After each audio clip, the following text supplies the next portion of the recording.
আসসালামু আলাইকুম এভরিওয়ান। কচুরলতি দিয়ে ইলিশ মাছ নাকি চিংড়ি মাছ কোনটা আপনার ফেভারিট সেটা কমেন্ট করে জানাবেন। আজকে আপনাদের সাথে ইলিশ মাছ দিয়ে কচুরলতির একটা রেসিপি শেয়ার করছি।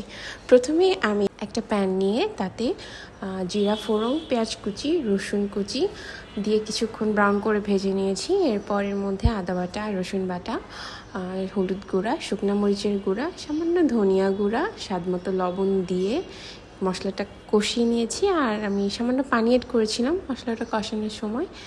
এরপর এর মধ্যে আমি মাছগুলো দিয়ে দিয়েছি। ইলিশ মাছ আগে থেকে ফ্রাই করার কোনো দরকার নেই, এটা বেশ মশলাতে কষিয়ে নিলেই কিন্তু এনাফ। এরপর এর মধ্যে আমি কচুর লতিগুলো অ্যাড করে দিয়েছি আর সামান্য পানি দিয়ে পুরো সবজিটা আমি বেশ কিছুক্ষণ কষিয়ে নিব। কষানো হয়ে আসলে আমি ঝোলের জন্য এখানে গরম পানি অ্যাড করেছি।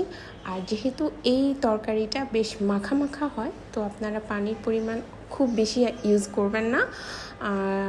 আমি এখানে 1 থেকে 1.5 কাপ মতন পানি ব্যবহার করেছি এবং জাস্ট সবজিটা সেদ্ধ হতে যতটুকু পানি দরকার মিডিয়াম টু লো হিটেই পুরো রান্নাটা কমপ্লিট করে নিয়েছি। আর যখন ঝোল পানি একদম শুকিয়ে গেছে, উপরে তেল উঠে আসছে, তখন কিন্তু আমি চুলাটা বন্ধ করে দিয়েছি। আজকের রেসিপিটা কেমন লাগলো জানাবেন। আল্লাহ হাফেজ।